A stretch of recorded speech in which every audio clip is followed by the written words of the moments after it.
Captain Don Elkins. In the 80s, Eastern Airlines pilot Captain Don Elkins committed suicide. He had been investigating the UFO cover-up for over 10 years and, at the time, was deep into the study of the raw material. Don Elkins was born in Louisville, Kentucky in 1930.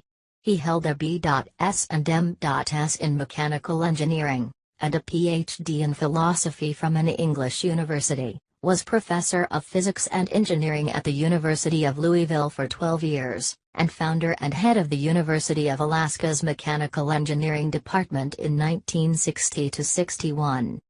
He served with distinction in the U.S. Army during the Korean War.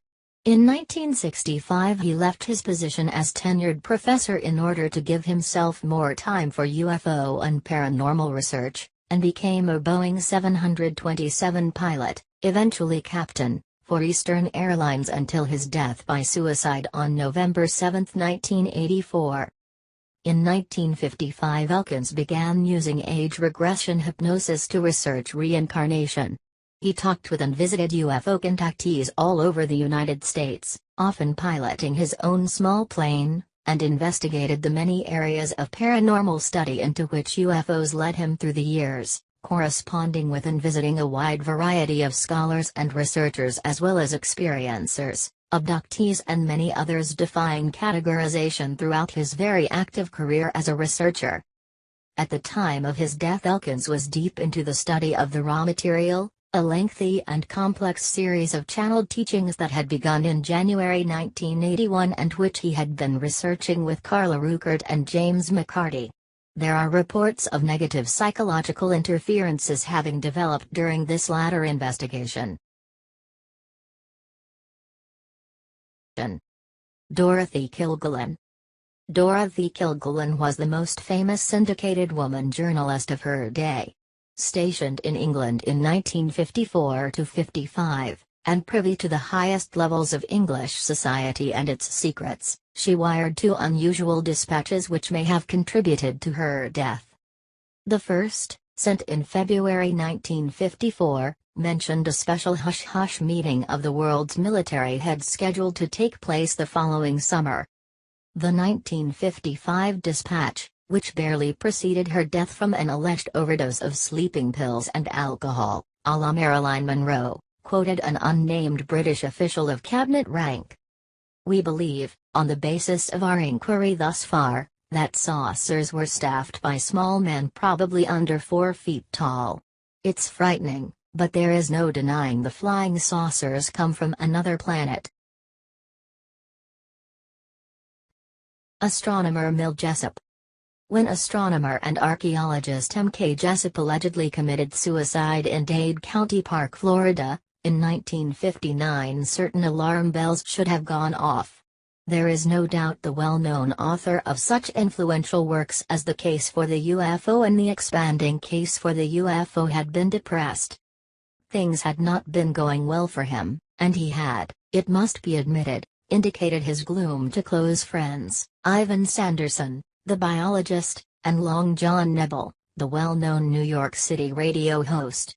Sanderson reported him disturbed by a series of strange events which put him into a completely insane world of unreality. No autopsy was performed, contrary to the state law. Sergeant O'Clane, who was on the scene shortly after Jessup's body was discovered, has said for the record, "Everything seemed too professional." The hose from the car exhaust was wired on, and it was, strangely, washing machine hose. Jessup died at rush hour, with more than the usual amount of traffic passing by. He had been visited by Carlos Allende 3 days before his death and, according to his wife, had been receiving strange phone calls. We know the Navy was very much interested in what he was doing, and we all know, or should know, it is the ANA, Office of Naval Investigations, that has been in the forefront, from the very beginning, of the UFO cover-up. Frank Edwards. Frank Edwards, the noted news commentator, died of an alleged heart attack on June 24, 1967.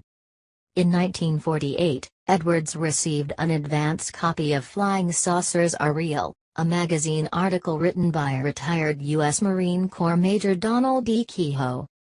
Though already interested in the UFO reports that had earned widespread publicity since 1947, Edwards was captivated by Kehoe's claims that the U.S. military knew the saucers were actually extraterrestrial spaceships.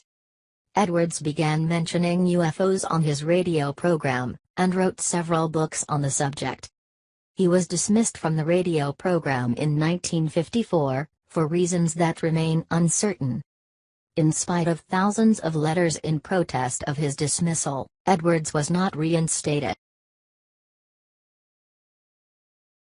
Arthur Bryant, the contactee. On April 24, 1965, Bryant, who served with the British Commandos in World War II, saw something amazing hovering over a field close to his home, a flying saucer. Bryant stared, shocked and amazed for a few moments, and then made his cautious way to the field. As he did so, and seemingly in response to his actions, the circular-shaped craft gently touched to the ground. As Bryant arrived, a group of 3 human-like beings attired in shiny, silver suits motioned him not to come any closer. He did as he was told. Bryant looked on, stunned, and noticed that the beings had overly long foreheads, seemed to have problems breathing in the Earth's atmosphere, and, somewhat oddly, had no thumbs. Bryant was given a tour of the UFO which was, allegedly, split into 3 sections. The aliens then made a cryptic statement suggesting they would contact Bryant again. As Bryant watched from a safe distance, the UFO then rose into the sky and vanished from sight. In the late 1970s, UFO researcher Rich Reynolds was contacted by a man named Bosko Nedeljkovic, who suggested that Bryant's encounter had very little to do with aliens, and much more to do with secret experimentation of a very down-to-earth nature. Nedeljkovic, who worked for the U.S. Department of State's Agency for International Development, and who also had ties to the CIA, claimed that Bryant was the victim of a form of sophisticated mind control, somewhat akin to the kind of work undertaken by the CIA's MKUltra program. Nedeljkovic also revealed how the operation proceeded, and which involved experimental drugs used to induce specific hallucinatory material as well as microwave transmissions. On this latter point, Reynolds was told by Nedeljkovic that the injudicious use of microwave technology led to a disastrous outcome for Bryant. As history has shown, Bryant died in 1967, from the effects of a brain tumor. Ley was born in Berlin in 1906 and grew up in his native Berlin. He studied astronomy, physics, zoology, and paleontology at the University of Berlin. He became interested in spaceflight after reading Hermann Oberth's book Die Rakete zu den Planeten Rahmen, by Rocket into Interplanetary Space.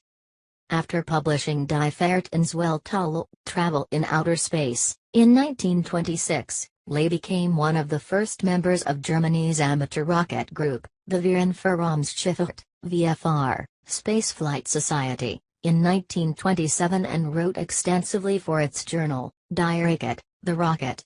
With Oberth, he also acted as a consultant on Fritz Lang's film Frau im Mond, Woman in the Moon. In 1935, Ley left Nazi Germany for Great Britain and ultimately the United States. In 1936, he supervised operations of 2 rocket planes carrying mail at Greenwood Lake, New York. Ley was an avid reader of science fiction, and began publishing scientific articles in American science fiction magazines, beginning with The Dawn of the Conquest of Space in the March 1937 issue of Astounding Stories. Ley had a regular science column called For Your Information in Galaxy magazine from its premiere in October 1950 until his death in 1969. He was a member of science fiction fandom as well, attending science fiction conventions, and was eventually a guest of honor at PhilCon 2, the 1953 World Science Fiction Convention. He also acted as science consultant for the Tom Corbett, Space Cadet series of children's science fiction books and TV series, as well as the 1959 feature film entitled The Space Explorers.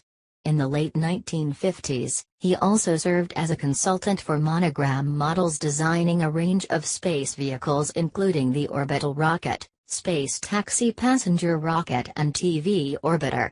The kits included informational booklets on space travel written by Lay. Lay was best known for his books on rocketry and related topics, but he also wrote a number of books about animals. One notable book was Exotic Zoology, 1959, which combined some of his older writings with new ones. This is of some interest to cryptozoology, as Lay discusses the Yeti and sea serpents, as well as reports of relic dinosaurs.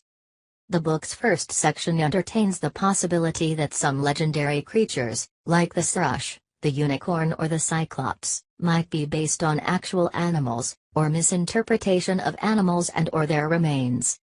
Lay died at the age of 62 on June 24, 1969 in his home in Jackson Heights, Queens. Gray Barker. Barker stated publicly that he had received 2 letters and a telephone call threatening. Barker was heavily into both UFOs and the occult, and also horror movies, gothic horror stories and things like that. Barker was also an excellent, atmospheric writer who quickly and astutely realized there was a fascinating story to be told about Bender's silencing by the 3 men, and Barker told the story in his 1956 book, They Knew Too Much About Flying Saucers. In that book, Barker relates the silencing of Bender, but alludes to the theory the MIB were from the U.S. government. Bender portrays the MIB as very different from anything that might surface out of the Pentagon. In Bender's book, the MIB come across as definitively supernatural entities. He talks about them materializing in his bedroom, along with accompanying overpowering odors of brimstone, which is a classic facet of supernatural encounters. They have weirdly glowing, or self-illuminated, eyes. And they have the ability to render Bender unconscious or place him into an altered state of mind. Nothing like CIA or FBI people. They were much, much stranger in attendance. John Keel. Keel visitations. He was 3 visitations men who had not knocked, but had entered, his apartment. They literally came through the door. He told me of an evening when they were challenging him to lay off the whole Mothman thing, to lay off UFOs, if he knew what was good for him. That sounds like Halbert Bender's experiences with the 3 MIB that materialized in his attic. John was the sort of person who responded to threats like the red flag to the bull. They reached under his sink and took out a jug of Clorox. They said, "What is this?" And John said, "That's disinfectant, it's very powerful." They brought it over to him, took the cap off, and gave him a smell. John wrinkled his nose, and when they asked if it was Clorox, he said yes, that's what it is. Now put it back before you spill it. Whereupon, the 3 of them, in front of him, put it to their lips one at a time and took large gulps of it. We're not dealing with FBI agents or the Air Force.